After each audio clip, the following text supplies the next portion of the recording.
আমি স্যার আসলে আপনার সঙ্গে যে কথা বলছি আমি খুব সতর্কতার সঙ্গে কথা বলার চেষ্টা করছি, কারণ আমি চাই না যে মানে এমন কিছু জানতেও চাই না, আপনার কাছ থেকে শুনতেও চাই না যেটি এই কমিশনের কাজের ব্যাপারে কোনো প্রশ্ন তুলবে বা কোন রকমের সমস্যা তৈরি হলো বছর ধরে।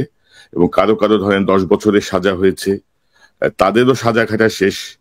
কারো কারো বেকসুর খালাস পেয়েছেন, তাদেরও গত 16 বছর ধরে বন্দী, কারণ যে বিস্ফোরকের একটা মামলা দিয়ে কাউকে আর ছাড়া হয়নি।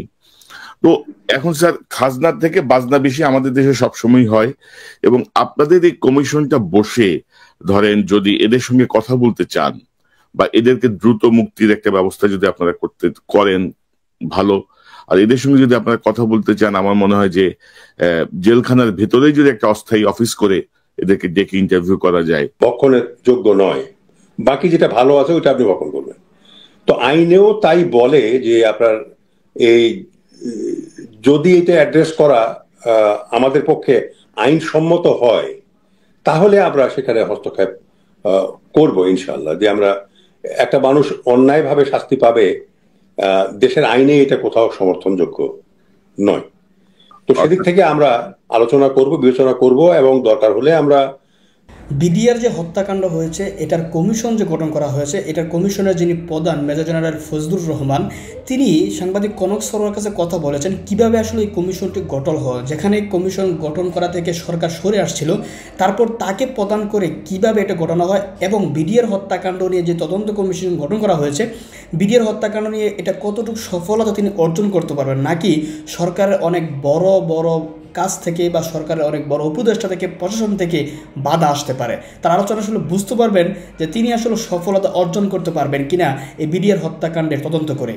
আশা করছিল যে বিডিআর হত্যাকাণ্ডের স্বরূপ উন্মোচনে হাসিনা পরবর্তী এই অন্তর্বর্তীকালীন সরকার প্রথমেই একটু উদ্যোগ নেবে, কিন্তু তারপরও ভালো যে তারা 5 মাসের মাথায় এসে একটি কমিশন গঠন করেছে। যদিও আপনি জানেন যে তদন্ত কমিটি হবে না, কমিশন হবে, কিভাবে কি হবে, নানা রকমের জল ঘোলা করার চেষ্টা হচ্ছিল। তবে দেশের সাধারণ জনগণ এবং সহ আমরা যারা দেশের বাইরে থেকে কাজ করি, আমরা প্রত্যেকেই সোচ্চার ছিলাম কমিশনের ব্যাপারে। সাবেক সেনা কর্মকর্তারা সোচ্চার ছিলেন কমিশনের ব্যাপারে।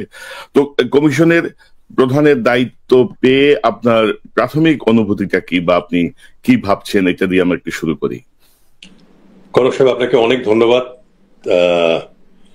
আমি জাতির সামনে একটু কৈফিয়ত দিয়ে শুরু করতে চাই। আপনি আমাকে এর আগে, অনেকদিন আগে আপনার এই চ্যানেলে কথা বলার জন্য আহ্বান করেছিলেন, কিন্তু আমি তখন পারিনি। কারণটা হলো আপনি বুঝতেই পারেন যে তখন একটা দুঃসময় ছিল আমাদের। তো এখন আর সেটা ইনশাল্লাহ নাই, এবং আমি প্রথমেই কৃতজ্ঞতা জানাই আল্লাহকে যে আল্লাহ সুবহানাহু ওয়া তাআলা আমাকে এরকম একটা দায়িত্ব পালন করবার তৌফিক দিয়েছেন।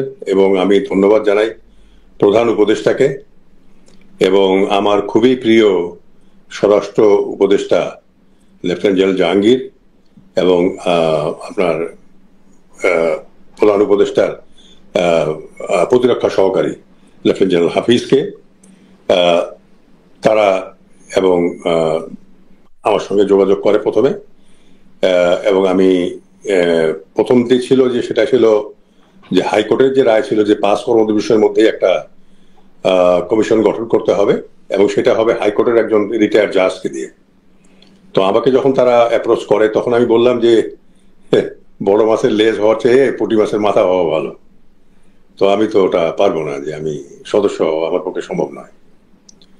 পরে মাননীয় স্বরাষ্ট্র উপদেষ্টা আমাকে ফোন করেন এবং তার সঙ্গে আমার কথা হয়, এবং আমি তাকে এই কথাটাই বলি।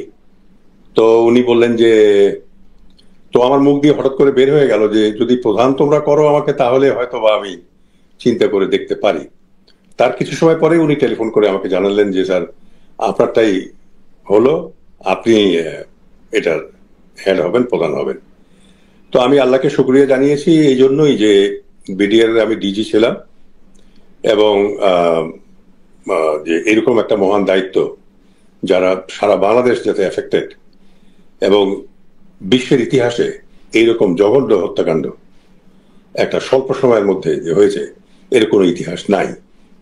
তো এইরকম একটা জটিল কাজ আমাকে দায়িত্ব দেওয়া হয়েছে, তো সেটা পেয়ে আমি আনন্দিত। এবং আমি কৃতজ্ঞ আল্লাহর কাছে, এবং আমি খুবই আপনার ধন্যবাদ জানাই প্রধান উপদেষ্টাকে যে তিনি এই কাজের জন্য আমাকে নির্বাচিত করেছেন। ধন্যবাদ।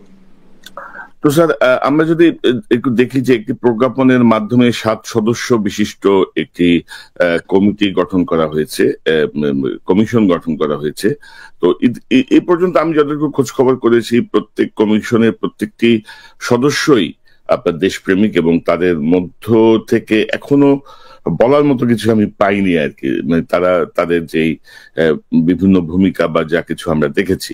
তো আমি স্যার একটা প্রসঙ্গে একটু যেতে চাই, আমি যদি আপনাকে একটু দেখাই। ধরেন এই যে কমিশনের যে কার্যপরিধি, ক হচ্ছে 2009 সালের 15, 25 ও 26 ফেব্রুয়ারি তৎকালীন বিডিআর সদর দপ্তর পিলখানায় সংঘটিত ঘটনার প্রকৃতি ও স্বরূপ উদ্ঘাটন করা। আপনি জানেন স্যার, দর্শকদের জন্য একটু আমি একটু পড়ে দিচ্ছি। খ হচ্ছে ঘটনাকালে সংঘটিত হত্যাকাণ্ড ও অন্যান্য অপরাধ সংগঠনকারী, সহায়তাকারী, ষড়যন্ত্রকারী, ঘটনার আলামত ধ্বংসকারী, ইন্ধনদাতা এবং ঘটনার সংশ্লিষ্ট অপরাপর বিষয় সহ দেশি বিদেশি সংশ্লিষ্ট অপরাধী ব্যক্তি, গোষ্ঠী, সংস্থা, প্রতিষ্ঠান, বিভাগ, সংগঠন ইত্যাদি চিহ্নিতকরণ। তারপরে আছে স্যার এই হত্যাকাণ্ডের সময়, হত্যাকাণ্ডের আগে পরে সংগঠিত অপরাপর অপরাধের স্বরূপ উদ্ঘাটন, দায়ী ব্যক্তি, গোষ্ঠী, সংস্থা, প্রতিষ্ঠান চিহ্নিতকরণ। তো এইভাবে স্যার চ পর্যন্ত 6টি কি বলবো যে টার্মস অফ রেফারেন্স এখানে দেওয়া হয়েছে, আপনাদের কার্যপরিধি সম্পর্কে বলা হয়েছে। তো আপনি স্যার এই কার্যপরিধিতে যা যা বিষয় বলা হয়েছে, আপনি কি মনে করেন যে আপনার কাজের জন্য এই বিষয়গুলো, এই এরিয়ার আওতাটা আপনার ওয়াইড আছে, অথবা আপনি কিছু যোগ করতে চান কিনা? ওয়াইড তো আছেই, তবে সাধারণত সামরিক বাহিনীতে যখন এই ধরনের তদন্ত আদালত হয়, মানে তদন্ত আদালত, এটা হলো কমিশন। তো সামরিক বাহিনী যখন হয় তখন বলা হয় যে অ্যাপারশন ব্লেম অ্যান্ড রিকমেন্ড অ্যাকশন, মানে দায়ী ব্যক্তিকে, অপরাধীকে চিহ্নিত করে তার শাস্তির মাত্রা নির্ধারণ করা বা রিকমেন্ড করা। এখানে চিহ্নিত করা বলেই ছেড়ে দেওয়া হয়েছে, কিন্তু এর মানে কোনো শাস্তি বা কোনো ফলাফল আমরা রিকমেন্ড করার ব্যাপারে কিছু বলা হয়নি। যেমন একটা দায়ী ব্যক্তিকে আমরা দায়ী চিহ্নিত করলাম, কিন্তু তার ব্যাপারে আমাদের মন্তব্য কি, আমরা কি চাই, সেই বিষয়টা এখানে বলা হয়নি। তো এই বিষয়টা আমি পরবর্তীতে যখন প্রধান উপদেষ্টার সঙ্গে আমার সাক্ষাৎ হবে, নিশ্চয়ই হবে ইনশাল্লাহ, তো তখন আমি তার দৃষ্টিতে এই জিনিসটা আনবো এবং নিশ্চয়ই তিনি এটা বিবেচনা করবেন।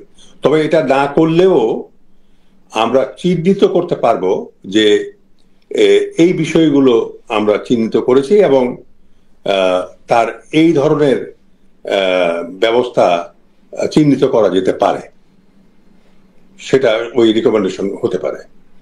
তো স্যার গত 15 বছর, প্রায় 16 বছরে এরকম একটা নির্মম হত্যাকাণ্ডের বিচার নিয়ে যে গড়িমসি চললো, আমি বলবো যে তামাশা চললো।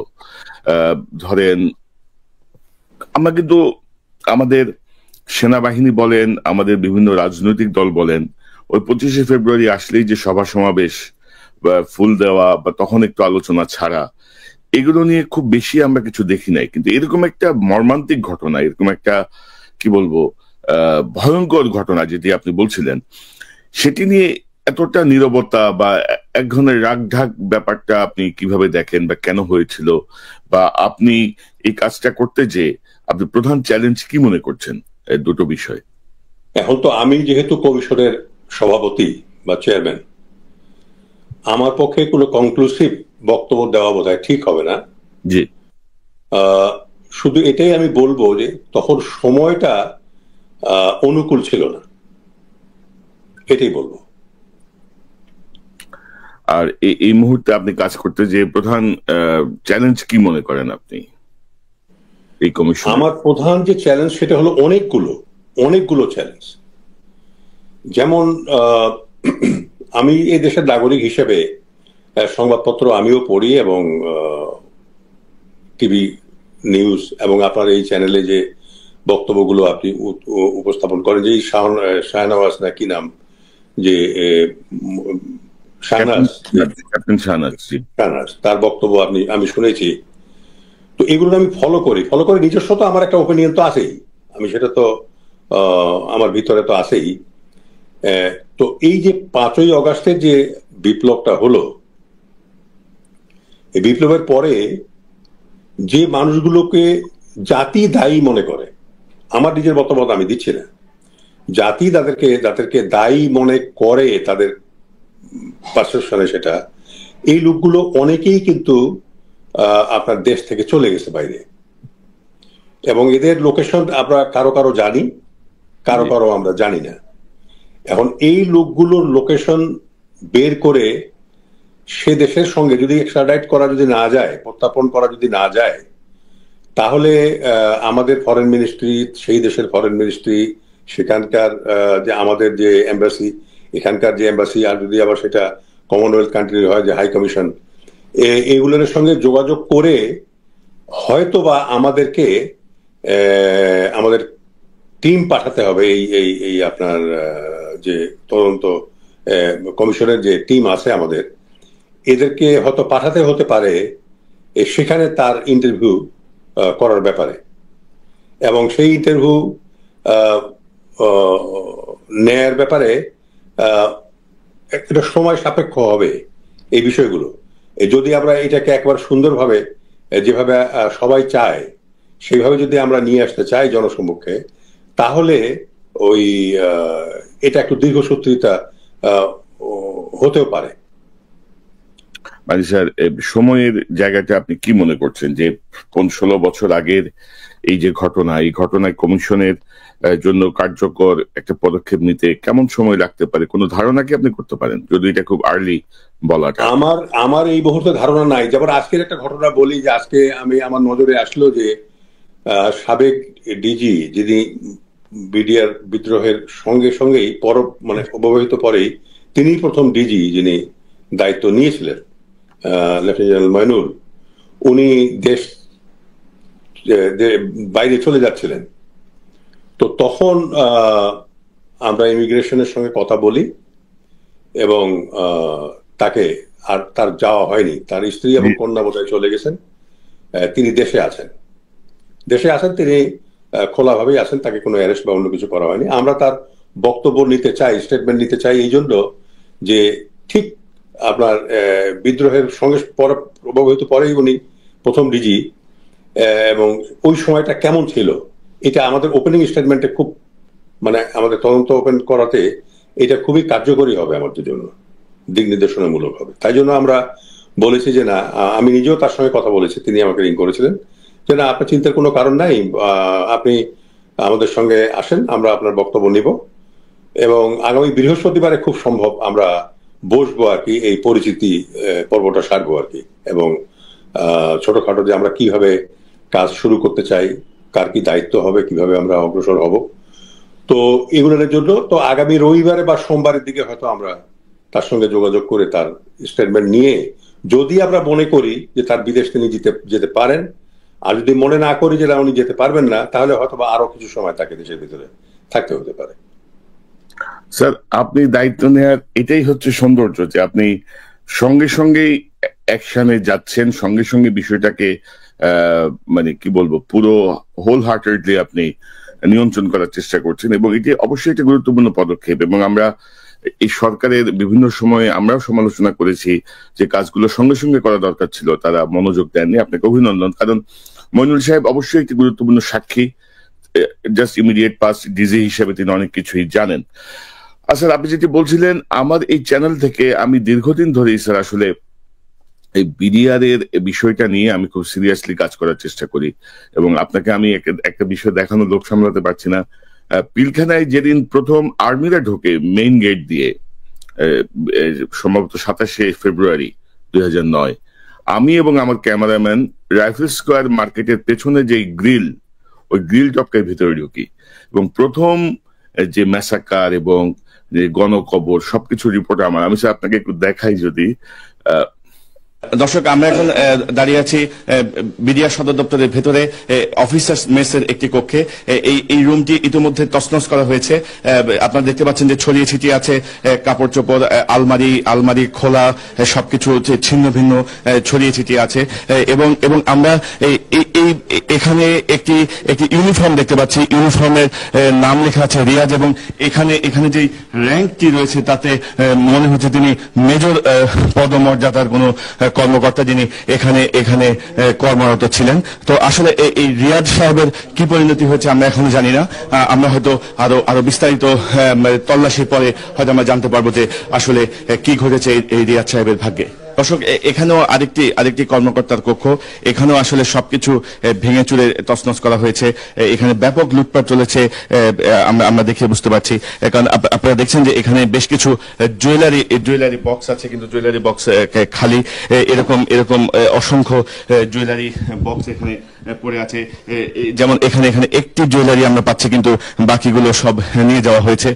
তবে যেগুলো ঠিক গোল্ড নয় সেই জিনিসগুলো কিন্তু এখানে ফেলে যাওয়া হয়েছে। অর্থাৎ শুধুমাত্র তাদের দাবি দেওয়া, বিডিআর জওয়ানরা যা বলছিল তাদের দাবি দেওয়া, শুধু তা নয়, এখানে আমরা দেখছি যে ইচ্ছা মতো লুটপাট হয়েছে, তছনছ করে দেওয়া হয়েছে। যেমন এখানে খাটের তোষক উল্টিয়ে দেখা হয়েছে যে আসলে আর কিছু আছে কিনা, ভেঙে ফেলা হয়েছে এখানকার ওয়ার্ডরোব এবং অন্যান্য জিনিসপত্র। এবং এখানে আমরা দেখছি, আমরা অবশ্য ওনার নাম জানি না, যে ছবি আমরা দেখছি বা যা দেখছি তাতে মনে হচ্ছে যে খুব সদ্য বিবাহিত ছিলেন এই অফিসার। আসলে এখনো জানি না তার কি পরিণতি হয়েছে।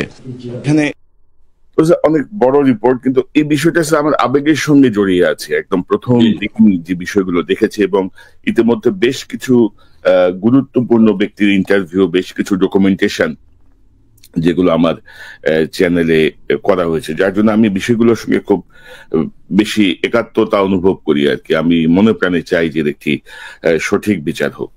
তো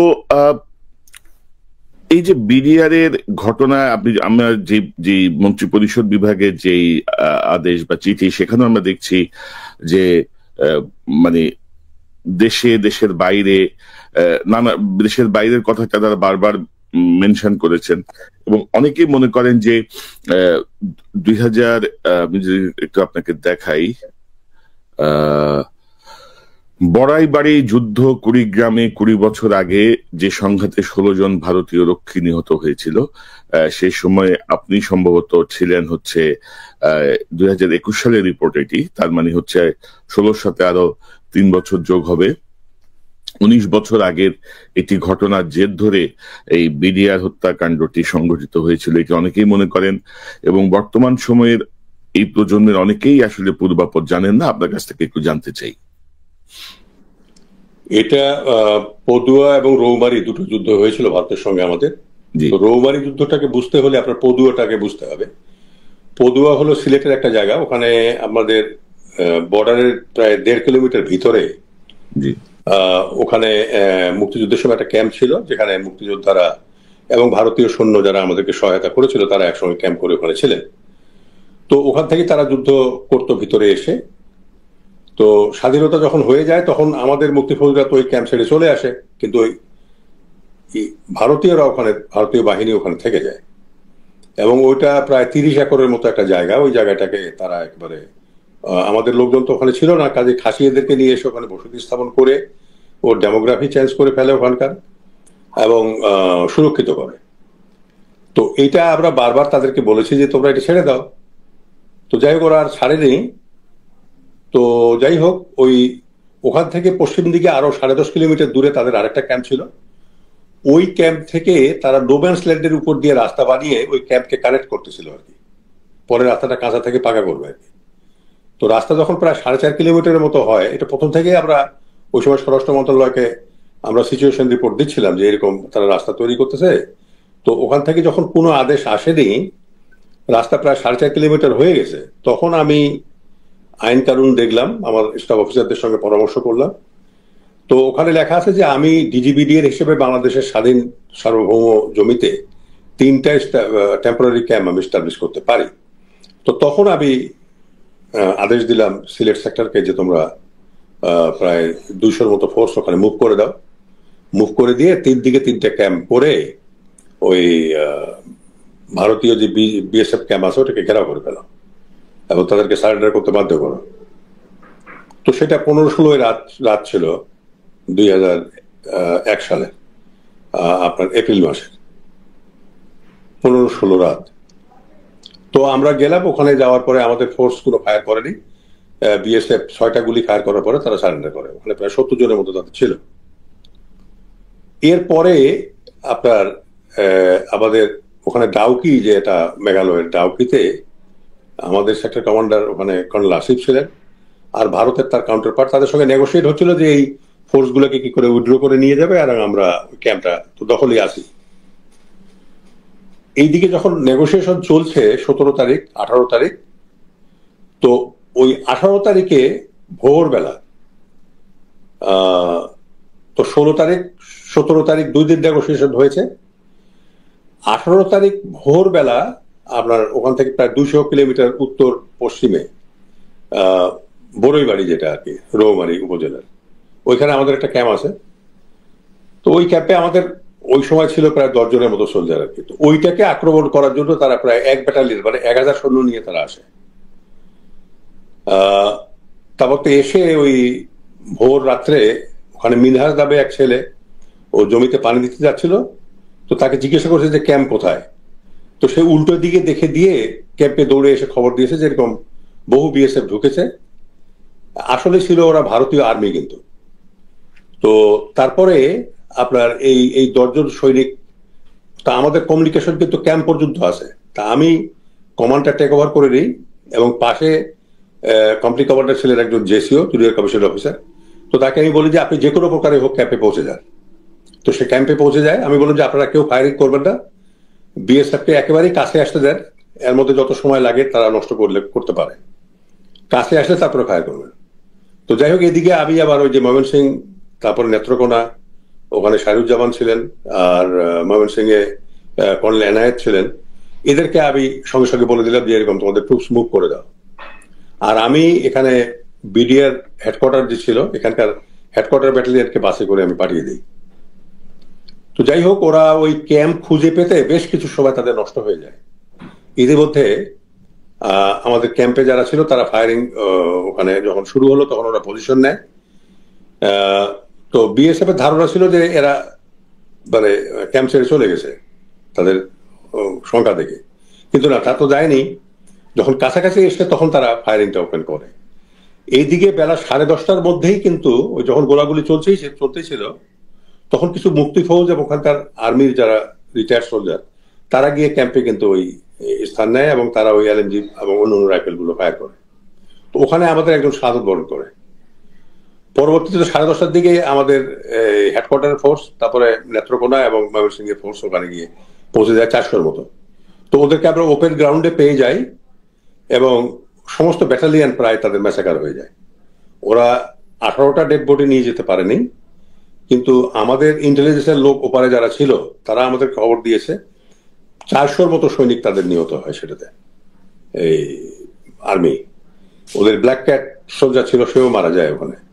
আর এটা কমান্ড করতেছিল ফুল কর্নেল একজন, সেও যুদ্ধে মারা যায়। তো এই হলো আপনার এই খুব সংক্ষেপে যদি বলি আমি বড়ইবাড়ির ঘটনা।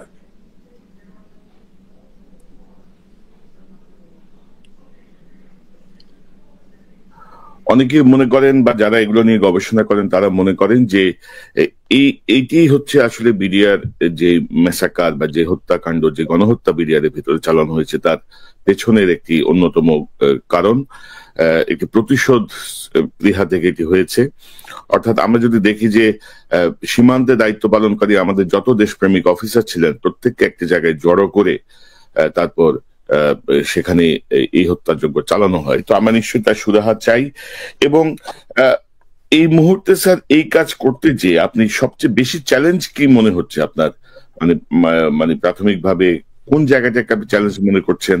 কারণ আমি যতটুকু জানি, যতটুকু খোঁজ খবর রাখি, আপনি দায়িত্ব পাওয়ার কারণে অনেকের হাত পায়ে ঠান্ডা হয়ে যাচ্ছে আর কি এখনই, যে ফজলুর রহমান সাহেব তো আর করা যাবে না, প্রভাবিত করা যাবে না।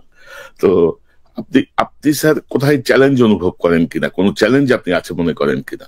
মানে চ্যালেঞ্জ তো আছেই, তবে যেহেতু ওখানে আপনার ওই এতে উল্লেখ করা হয়েছে দেশি বিদেশি ষড়যন্ত্র, তো এখানে বিদেশি ষড়যন্ত্র, তারপরে আওয়ামী লীগের যে রাজনৈতিক দল ওই সময় ক্ষমতায় ছিলেন, এবং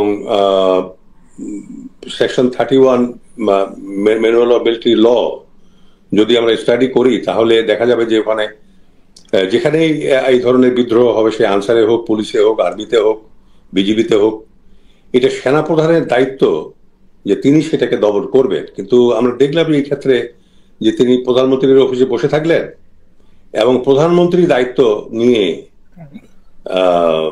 উনি এই সমস্যাটা সমাধান করার চেষ্টা করলেন। এই যে বৈপরীত্য কেন, এবং এইটা একটা বড় বিষয়, চ্যালেঞ্জ। কারণটা হলো যে আমরা যাদেরকে জিজ্ঞাসা করব এইসব ব্যাপারে, তারা কিন্তু কেউ দেশে নাই, সব বাইরে চলে গেছে, এবং কোথায় তারা আছে এর 1-2 জনের খবর আমরা জানি যে তারা কোথায় আছে, বাকিগুলো কোথায় আছে সেগুলোর খবর নাই। তো সেই লোকগুলোকে খুঁজে বের করে তাদের স্টেটমেন্ট অবশ্যই নিতে হবে আমাদেরকে, না হলে এটা অপূর্ণ থেকে যাবে। তো এর জন্য আমি ধন্যবাদ জানাই প্রধান উপদেষ্টাকে এবং আমার 2 সতীর্থকে, স্বরাষ্ট্র উপদেষ্টা এবং ডিফেন্স সহকারী প্রধান উপদেষ্টা, যে আমাকে কোনো টাইম বেঁধে দেওয়া হয়নি। তো আমি চেষ্টা করব যত তাড়াতাড়ি সম্ভব এটাকে শেষ করতে, কিন্তু এই বিষয়গুলোকে যদি আমি উপেক্ষা করি বা অ্যাড্রেস না করি, তাহলে কিন্তু এই বিষয়টা অপূর্ণ থেকে যাবে। এইটা একটা বড় চ্যালেঞ্জ আমি মনে করি। আর আরেকটা হলো যে এখানে তো অনেকগুলো পক্ষ আমি দেখতে পাই, একটা বিদেশি পক্ষ, একটা দেশের রাজনৈতিক পক্ষ, তারপরে ওই সময় আমাদের যে সেনাবাহিনী বিদ্রোহ দমনে কিন্তু মুভ করেছিল, কিন্তু তারা কোনো অ্যাকশন করেনি। কেন করেনি এই বিষয়টাকেও কিন্তু অ্যাড্রেস করা প্রয়োজন বলে আমি মনে করি। এটা খুবই গুরুত্বপূর্ণ আমাদের দেশের ভবিষ্যৎ ডিফেন্সের জন্য, প্রতিরক্ষার জন্য। কারণটা হলো এটাকে যদি অ্যাড্রেস করা না হয় এবং ভবিষ্যতে যদি এই ধরনের ঘটনা ঘটে আবার, তাহলে তো এরই পুনরাবৃত্তি ঘটবে। এই জিনিসটা যাতে না ঘটে সেই ব্যাপারে আমাদের এই যে তদন্ত জাতীয় ইন্ডিপেন্ডেন্ট যে কমিশন, এইটা একটা দায়িত্ব আমাদের উপর বর্তায় যে এটার বিষয়টাকে খুঁজে বের করা, যে কেন এটা হয়েছিল, কি কারণ ছিল এর পিছনে। তো এই বিষয়গুলোকে আমি চ্যালেঞ্জিং মনে করি। আর আরেকটা জিনিস যেটাকে আমি খুবই চ্যালেঞ্জিং মনে করি, সেই জিনিসটা হলো যে অনেক দিন হয়ে গেছে, এটা এর আলামত গুলো অনেক নষ্ট হয়ে গেছে, এবং এগুলোকে আর খুঁজে পাওয়া যাবে বলে আমার মনে হয় না। তো সেই ক্ষেত্রে কি করা উচিত এবং কিভাবে এটাকে, এই আলামত গুলোকে কালেক্ট করা যায় বা এটা খুঁজে পাওয়া যায়, এই বিষয়গুলোকে কিন্তু খুব পুঙ্খানুপুঙ্খ ভাবে কিন্তু আমাদের দৃষ্টিতে আনতে হবে।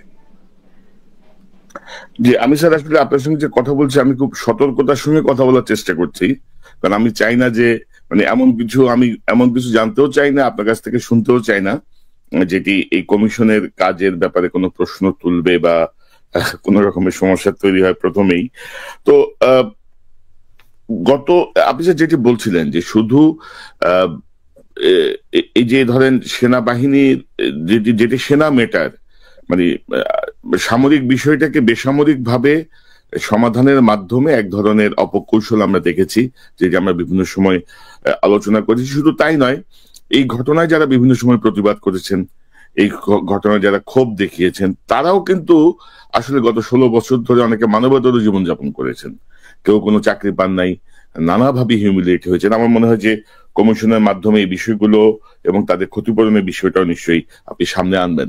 তো জুলাই বিপ্লবের যেই রক্ত বিনিময়ে আমরা যেই মুক্তি পেলাম স্বৈরতন্ত্র বা ফ্যাসিজমের হাত থেকে, শেখ হাসিনার কবল থেকে, গত 5 মাসে সরকারের যে কর্মকাণ্ড, ভারতে বসে শেখ হাসিনার যে উস্কানিমূলক কর্মকাণ্ড, আমাদের হিন্দু সম্প্রদায়কে ব্যবহার করার যে চেষ্টা আমরা দেখছি, আপনার ওভারঅল একটা মন্তব্য যে সরকারের পদক্ষেপগুলো বা সার্বিকভাবে আপনার একটা মন্তব্য নিতে চাই একজন সাবেক সেনা কর্মকর্তা হিসেবে, একজন বাংলাদেশের নাগরিক হিসেবে। তার আগে আমি একটু বলতে চাই, যেটা আপনি বললেন যে অনেক কর্মকর্তা সামরিক বাহিনীর যারা চাকরি হারিয়েছেন, নিগৃহীত হয়েছে, এর মধ্যে জুনিয়র কর্মকর্তারাই কিন্তু বেশি। জি, এই তদন্ত কমিশন এর উপরে পূর্ণ তদন্ত করবে, প্রত্যেকটা কেস আলাদা করে নিয়ে আমরা এটাকে স্টাডি করব।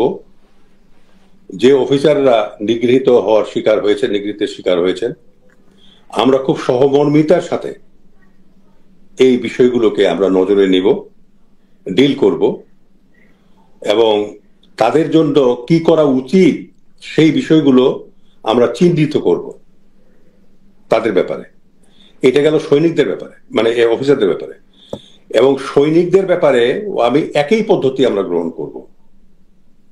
যারা নিগৃহীত হয়েছে, যারা অন্যায়ভাবে শাস্তি পেয়েছে, যারা এখনো অন্যায়ভাবে শাস্তি পাচ্ছেন, সেই বিষয়গুলোকেও আমরা খতিয়ে দেখব খুবই সহমর্মিতার সাথে। এবং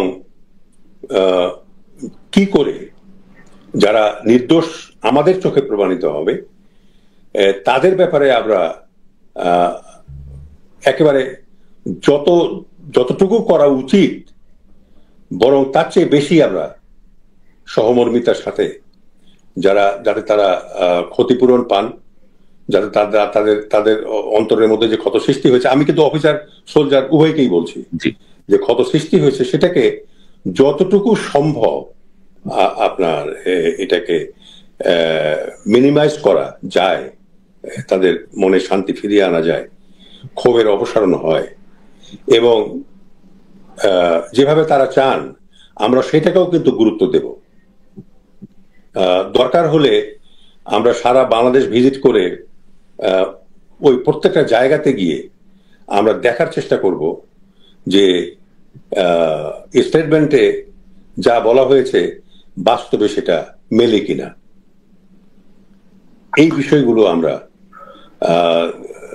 দেখার চেষ্টা করব। আচ্ছা, সরকারের যে মানে বিপ্লব পরবর্তী যে সরকারকে ব্যাপারে আপনার কোনো পর্যবেক্ষণ আছে কিনা? সরকারের ব্যাপারে আমি একটা কথা বলবো, সেটা হলো যে এই সরকার আমার দৃষ্টিতে সেটা হলো যে আমি বলবো মিরাকেল করেছেন। এটা অন্য সরকারের পক্ষে করা সম্ভব ছিল না, সে নির্বাচিত সরকার হলেও। যেমন আপনার তারা 8ই অগস্ট তারা ক্ষমতা গ্রহণ করেছেন, তখন পুলিশ, আপনি জানেন পুলিশের কি অবস্থা, বিদ্রোহ হলো, তারা চলে গেল, বহু পুলিশ মারা গেল, এবং পাবলিক পুলিশ মুখোমুখি। এই সময়টাতে তারা কিন্তু খুব এফিসিয়েন্টলি পুলিশের কেসটাকে হ্যান্ডেল করেছেন, বিদ্রোহ দমন করেছেন। আনসারের বিদ্রোহ হলো এবং সেটাকে তারা দমন করলেন। তারপরে শ্রমিকদের যে আন্দোলন, অসহযোগ আন্দোলন, রাস্তাঘাটে বন্ধ করে দেওয়া, এই করা ওই করা, এগুলো কিন্তু তারা এফিসিয়েন্টলি দমন করেছেন। তারপরে আসলো ডিভাস্টেটিং বন্যা, তারপরে ভারত বাঁধ খুলে দিল, সেই বন্যাতে কিন্তু আমাদের অনেক ক্ষতি হয়েছে, বিলিয়ন বিলিয়ন ডলারের ক্ষতি হয়েছে। তো সেখানেও কিন্তু এই সরকার সাহায্যের হাত বাড়িয়ে দিয়েছেন, খুব এফিসিয়েন্টলি জিনিসটাকে ডিল করেছেন। এর পরবর্তী পর্যায়ে যে 6টা সংস্কার কমিশন গঠন করে দেওয়া হয়েছে, আর আপনি নিশ্চয়ই জানেন দেবব্রত ভট্টাচার্যের নেতৃত্বে এই যে শ্বেতপত্র, সেটা কিন্তু খুব দ্রুততার সঙ্গে এফিসিয়েন্টলি কিন্তু সেই জিনিসটা ম্যানেজ করা হয়েছে, এবং এত বড় একটা দলিল এবং খুব সূক্ষ্মভাবে সুন্দরভাবে এই জিনিসটা উপস্থাপন হয়েছে। আমি মনে করি না কোনো নির্বাচিত সরকারের পক্ষে এইরকম শ্বেতপত্র প্রকাশ এই এত দ্রুত সময় করা সম্ভব ছিল। তো সেদিক থেকে আমি বলবো যে সরকার যা করেছেন ভালো করেছেন। তবে আমি যেটা বলবো সেটা হলো যে দ্রব্যমূল্যের ঊর্ধ্বগতি রোধ হয়নি এখনো। আজকে যেমন আমি শুনলাম তেলের দাম 8 টাকা বোধহয় কেজিতে বেড়েছে, লিটারে বেড়েছে আর কি। তো এখন কথা হলো যে আমি একটা কথা বলতে চাই আপনাকে, বাংলাদেশের সবজির দাম কিন্তু আর কমবে না। কেন কমবে না? আমার নিজের গ্রামেরই উদাহরণ আমি দেই। আমার বাপ, আমার আমার চাচা যাদেরকে আমরা সবজি আবাদ করতে দেখেছি যে জমিগুলোতে, সেগুলোতে কিন্তু আমি যেমন আমরা সবাই কিন্তু সেখানে বাগান করেছি, লিচু বাগান, আম বাগান। তো এগুলো বাংলাদেশের সব জায়গাতে, যেমন আপনার নাটোরে সবজি হতো, ওইখানে কিন্তু আপনার এই যে ড্রাগন ফলের বাগান, তারপরে লিচু বাগান, তারপরে আপনার এই যে কাটিবন আমের বাগান, তারপরে আপনার এই যে বিদেশি সব ফল টল, এইগুলোর বাগান করে কিন্তু এই সবজি উৎপাদন করার যে জায়গাগুলো, সেগুলোকে আমরা কিন্তু নষ্ট করেছি। কাজেই এখন সবজি যদি আবাদ করতে হয় তাহলে পানির উপরে করতে হবে। তা আমি মনে করি যারা কৃষিবিদ আছেন তারা এই ব্যাপারে দৃষ্টি দিবেন এবং কিভাবে এটা করা যায় সে ব্যাপারে তারা দিক নির্দেশনা দেবেন। অবশ্যই কিছু ভালো কাজ তো আছে। দ্রব্যমূল্য বা এই শাকসবজি বা নিত্য প্রয়োজনীয় দ্রব্যের যে দাম, তার মধ্যে স্যার চাঁদাবাজিরও একটা ব্যাপার কাজ করে, ল অ্যান্ড অর্ডারের কাজ করে, পথে পথে পুলিশের চাঁদাবাজি, রাজনৈতিক চাঁদাবাজি, এগুলো তো আসলে পণ্য দ্রব্যের দাম অনেক বেড়ে যায়। মানে ভোক্তার মাঠ থেকে ভোক্তা পর্যন্ত আসতে আসতে এটা বেশ কয়েক গুণ আসলে এটার মধ্যে যুক্ত হয়ে যায়। তো সেই জায়গাগুলো। আরেকটা বিষয় হচ্ছে, ধরেন উপদেষ্টা নিয়োগ থেকে শুরু করে প্রত্যেকটা জায়গায় সরকারের ব্যাপারে আমাদের অনেক বক্তব্য ছিল, জনগণের অনেক বক্তব্য ছিল, কিন্তু আপনার নিয়োগের জায়গাটায় আমি দেখলাম যে কোথাও কোনো বিতর্ক নাই, সবাই এক বাক্যে আপনার এই দায়িত্বকে স্বাগত জানিয়েছেন এবং সবাই বলছেন যে সরকার এটি কার্যকর এবং সঠিক পদক্ষেপ নিয়েছে, সঠিক ব্যক্তিকে সঠিক জায়গায় দায়িত্ব দেওয়া হয়েছে। আমরা আপনার শুভকামনা করি। আমরা আশা করি জনগণ আপনার কার্যক্রমে আপনাকে নিয়োগ দেয় যেই স্বপ্ন দেখছে, সেই স্বপ্নের একটি বাস্তবায়নের তৌফিক আপনি পাবেন। আল্লাহ আপনাকে সেই তৌফিক দেবেন। সাহসের ব্যাপারে আমাদের কোনো মানে বক্তব্য নাই আর কি। আপনি সাহসী হবেন এটা বলার মতো স্পর্ধা আমার নাই। তো একটি বিষয় আমি আনতে চাই স্যার, আমি নিজে রাষ্ট্রদ্রোহের মামলায় 2015 সালে 9 মাস জেলে ছিলাম এবং জেলে আমি যখন ছিলাম তখন আমার আশেপাশে প্রায় 400 বিডিআর এর জওয়ান ছিলেন এবং কিছু কর্মকর্তাও ছিলেন। তাদের সঙ্গে 9 মাস তো আর জেলে তো আর কিছু নাই, দীর্ঘ সময় তাদের সঙ্গে আমার এই বিষয়গুলো নিয়েই কথা হয়েছে, অনেক বিষয়। এবং আমি সাম্প্রতিক সমিতি কাজ করেছি যেখানে দেখা যাচ্ছে যে 534 জন বিডিআর এর সদস্য তারা জেলখানায় বন্দী গত 15 বছর ধরে, এবং কারো কারো ধরেন 10 বছরের সাজা হয়েছে, তাদেরও সাজা খাটা শেষ। কারো কারো বেকসুর খালাস পেয়েছেন, তাদেরও গত 16 বছর ধরে বন্দী, কারণ যে বিস্ফোরকের একটা মামলা দিয়ে কাউকে আর ছাড়া হয়নি। তো এখন স্যার খাজনার থেকে বাজনা বেশি আমাদের দেশে সবসময় হয়, এবং আপনাদের এই কমিশনটা বসে ধরেন যদি এদের সঙ্গে কথা বলতে চান বা এদেরকে দ্রুত মুক্তির একটা ব্যবস্থা যদি আপনারা করেন ভালো, আর এদের সঙ্গে যদি আপনারা কথা বলতে চান, আমার মনে হয় যে জেলখানার ভেতরেই যদি একটা অস্থায়ী অফিস করে এদেরকে ডেকে ইন্টারভিউ করা যায় বা বক্তব্য নেওয়া যায় সেটি ভালো। কারণ এখন আপনারা যদি আবার এদেরকে ডাকেন কথা বলার জন্য, দেখা যাবে যে আলাদা জায়গা খোঁজা হচ্ছে, আলাদা এই করা হচ্ছে, ওদের নিরাপত্তার ব্যবস্থা করা হচ্ছে, এই করতে করতে আরো 6 মাস চলে যাবে। তো এই জায়গাটা আপনার ভাবনা কি? এই যে বিডিআর এর যারা এখনো হলো এটা আপনি ওই যে প্রজ্ঞাপন যেটা বের হয়েছে ওটা আপনি আবার বের করেন, বের করে পড়েন, ওখানে যাদের নামে মামলা হয়েছে তারা ব্যতীত বলা হয়েছে। জি, এটা একটা গুরুত্বপূর্ণ প্রশ্ন। এখন ধরেন রায়টা তো ভুলও হতে পারে, রায়টা তো প্রভাবিত হয়েও রায়টা হতে পারে, তাই না? যেমন এখানে বলা হচ্ছে যে 5 নম্বরে যেই ক্লজ, সেখানে বলা হচ্ছে হত্যাকাণ্ড সহ সংগঠিত অপরাধে ইতিমধ্যে দায়েরকৃত মামলা এবং সংশ্লিষ্ট মামলায় অভিযুক্তগণের দায় অপরাধ অক্ষুণ্ণ রেখে সংশ্লিষ্ট মামলায় অন্তর্ভুক্ত করা হয়নি এমন প্রকৃত অপরাধীদের তদন্ত প্রক্রিয়া অন্তর্ভুক্ত করেন। তো আপনি কি মনে করেন যে এটা এক ধরনের একটা বিষয় চাপিয়ে দেওয়া হলো ক্লজটা? বহু নিরপরাধ মানুষও তো তখন গড়ে শাস্তি। এখন ওটা ব্যতীত বলা হয়েছে, কিন্তু আমরা আইন কানুন খুঁজবো। আমি আইন কানুন আমরা একজন আইনজ্ঞকে আমরা কোঅপ্ট করব, এখানে নাই সেটা আইনজ্ঞ। যেমন 2 জন ইউনিভার্সিটির প্রফেসর দেওয়া হয়েছে, আমি সেটার বিরোধিতা করি না, তবে একজন প্রফেসর দিয়ে তার জায়গায় আরেকজন আইনজ্ঞকে হয়তো দেয়া যেতে পারত। তো এখন এটা দিয়েছে সরকার, ঠিক আছে, আমি এটাকে স্বাগত জানাই, ঠিক আছে, কিন্তু আমরা কোঅপ্ট করব একজন আইনজ্ঞকে যিনি মিলিটারি ল এবং সিভিল ল দুটোতেই এক্সপার্ট, কিংবা মিলিটারি ল যিনি জানেন কিংবা সিভিল লতে যিনি এক্সপার্ট, এরকম আমরা কোঅপ্ট করব, আমি অন্য সদস্যের সঙ্গে আলোচনা করে একটা ঐক্যমত্যে এসে আমরা এই সিদ্ধান্তটা নিব। নেওয়ার পরে আমরা আইন পর্যালোচনা করব এবং আমাদের এই যে জাতীয় মানে স্বাধীন কমিশন, এটা জাতীয় স্বাধীন কমিশন মানে ন্যাশনাল ইন্ডিপেন্ডেন্ট কমিশন, তো এটা যেহেতু স্বাধীন এবং জাতীয় কমিশন, তো ওই যে আইনটার ধারা ওখানে আছে, এই ধারাতে কি বলা আছে এবং এই ধারাগুলো আমরা পর্যালোচনা করব প্রথম দিন বৈঠকে। এবং এখানে যদি এই যা বলা হয়েছে প্রজ্ঞাপনে এবং আইনে যা বলা হয়েছে, তো আইনটাই তো টিকবে, প্রজ্ঞাপনে যা বলা হয়েছে সেটাকে ওভাররুল হবে, কারণ আইনকে তো ওভাররুল করতে পারবে না এই প্রজ্ঞাপন। তাই যদি হয় তাহলে আমরা ওই আইনকে গুরুত্ব দিয়েই আমরা অগ্রসর হব। না, আপনাদের এই প্রজ্ঞাপনে আপনার কমিশনকে ক্ষমতা দেওয়া আছে, প্রয়োজনে তারা আপনারা যে কোনো কাউকে কোঅপ্ট করতে পারেন আপনাদের কমিশনের সাথে আপনাদের কাজের সুবিধার্থে, সেই অপশনটা ওপেন রাখা হয়েছে। তবে এটা একটু আমার কাছেও একটু লেগেছে যে অন্যায়ভাবে যারা শাস্তিপ্রাপ্ত হয়েছে, মানে বিচারের নামে অবিচার তো আমরা চাই না স্যার। মানে যত ক্ষমতাবানই হোক অপরাধীর বিচার হতেই হবে, কিন্তু নিরপরাধ একজন মানুষ যেন ক্ষতিগ্রস্ত না হয়। এবং গত 16 বছর ধরে আমরা যেটা দেখছি যে অনেকেই আসলে মানে ফেসে আছে।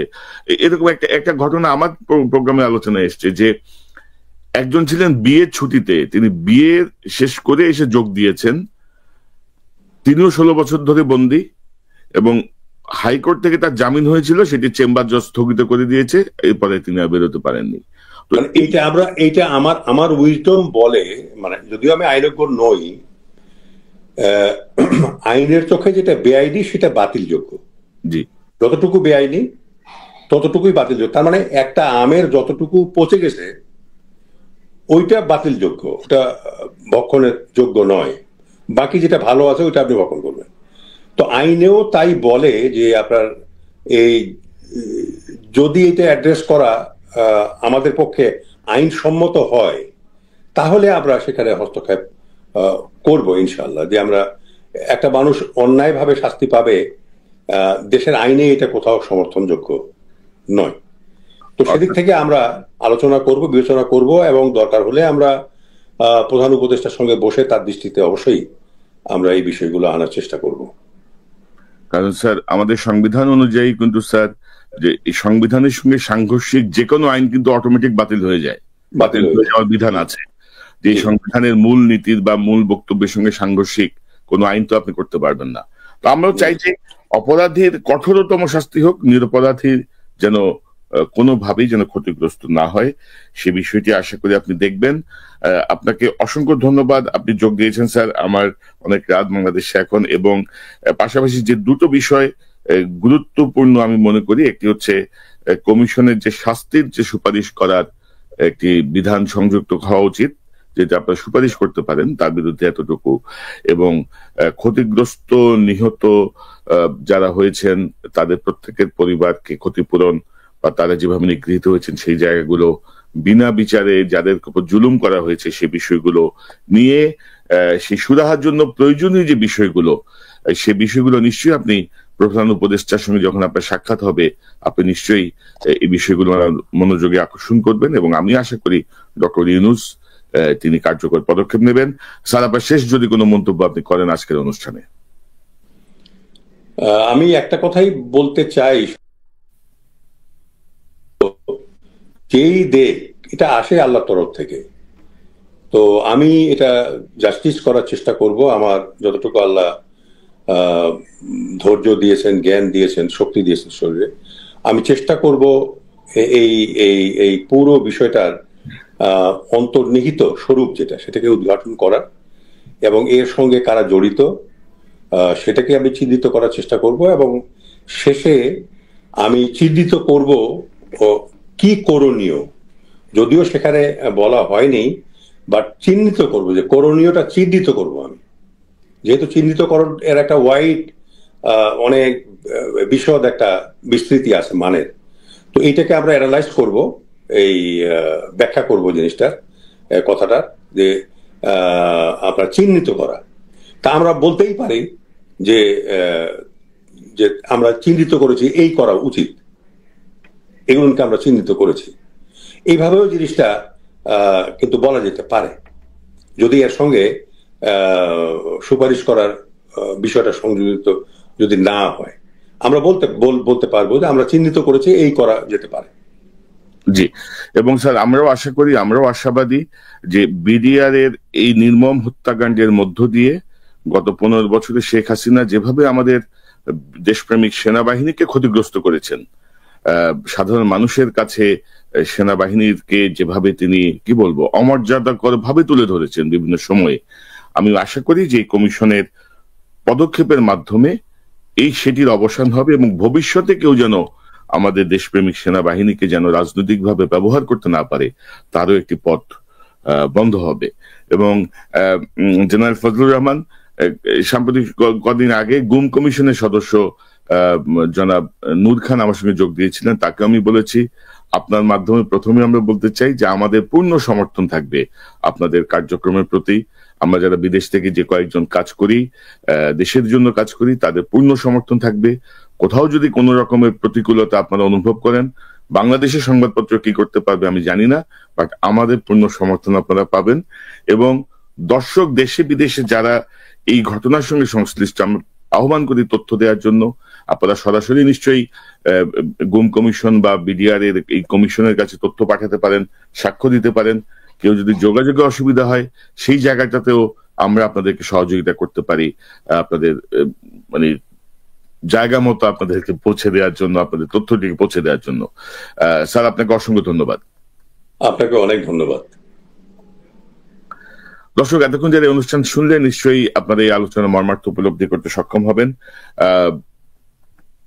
বিডিআর হত্যাকাণ্ডের মাধ্যমে, বিডিআর এর বিদ্রোহের নামে যে হত্যাকাণ্ড, যে গণহত্যা চালানো হয়েছিল পিলখানায়, তার একটি সুরাহার পথ খুলেছে।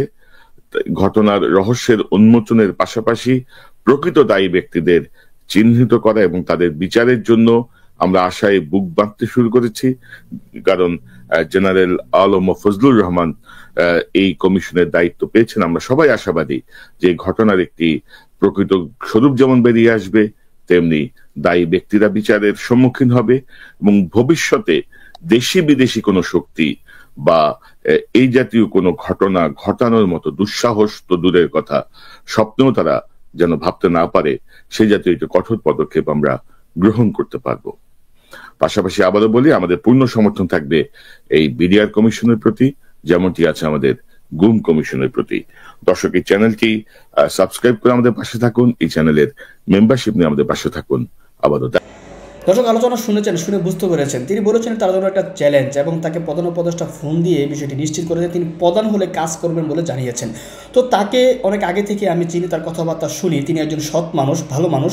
তিনি আশা করি যে সৎভাবে এটার কাজ করবেন, আর সৎভাবে যদি এটার অনুসন্ধান বা কমিশন তদন্ত করা হয় তাহলে হয়তো আমরা সঠিকটা জানতে পারবো যে এই বিডিআর হত্যাকাণ্ডে ভারত কীভাবে জড়িত ছিল। তো আপনারা আলোচনা শুনেছেন, শুনে আপনাদের কতটুকু ভালো লেগেছে বা তার প্রতি কতটুকু বিশ্বাস অর্জন হয়েছে অবশ্যই কমেন্ট বক্সে কমেন্ট করবেন।